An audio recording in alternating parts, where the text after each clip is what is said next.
যুক্তরাষ্ট্র ৬,০০০-এর বেশি আন্তর্জাতিক ছাত্র ভিসা বাতিল করেছে। মার্কিন আইন লঙ্ঘন এবং মেয়াদ উত্তীর্ণ অবস্থায় থাকার কারণে স্টেট ডিপার্টমেন্ট এই সিদ্ধান্ত নিয়েছে। ভিসা বাতিল হওয়া বেশিরভাগের বিরুদ্ধে মার্কিন আইন লঙ্ঘন, হামলা এবং নানা অভিযোগ আনা হয়েছে। মঙ্গলবার এক প্রতিবেদনে ব্রিটিশ সংবাদ মাধ্যম বিবিসি জানায়, ট্রাম্প প্রশাসনের কঠোর অভিবাসন নীতির অংশ হিসেবে আন্তর্জাতিক শিক্ষার্থীদের উপর নজরদারি বাড়ানো হয়। ভিসা বাতিল হওয়া শিক্ষার্থীদের বিরুদ্ধে তদন্ত শেষে ওই সিদ্ধান্ত নেওয়া হয়েছে। তবে ট্রাম্প প্রশাসন ফিলিস্তিনের পক্ষে প্রতিবাদে অংশ নেওয়া কিছু শিক্ষার্থীকেও লক্ষ্যবস্তু করেছে। ট্রাম্প প্রশাসনের দাবি, তারা ইহুদি বিরোধী আচরণ করেছে।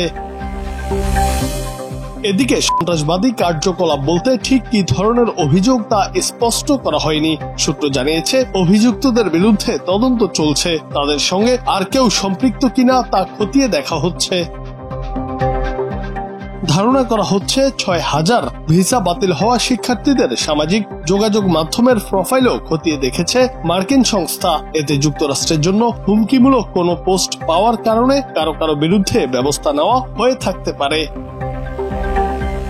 মার্কিন পররাষ্ট্রমন্ত্রী মার্কো রুবিও আইন প্রণেতাদের বলেছিলেন, তার অনুমান জানুয়ারি থেকে হাজার হাজার শিক্ষার্থীর ভিসা বাতিল করা হয়েছে। তিনি বলেন, আমি সর্বশেষ সংখ্যা জানি না, তবে আমাদের সম্ভবত আরো কিছু করার আছে।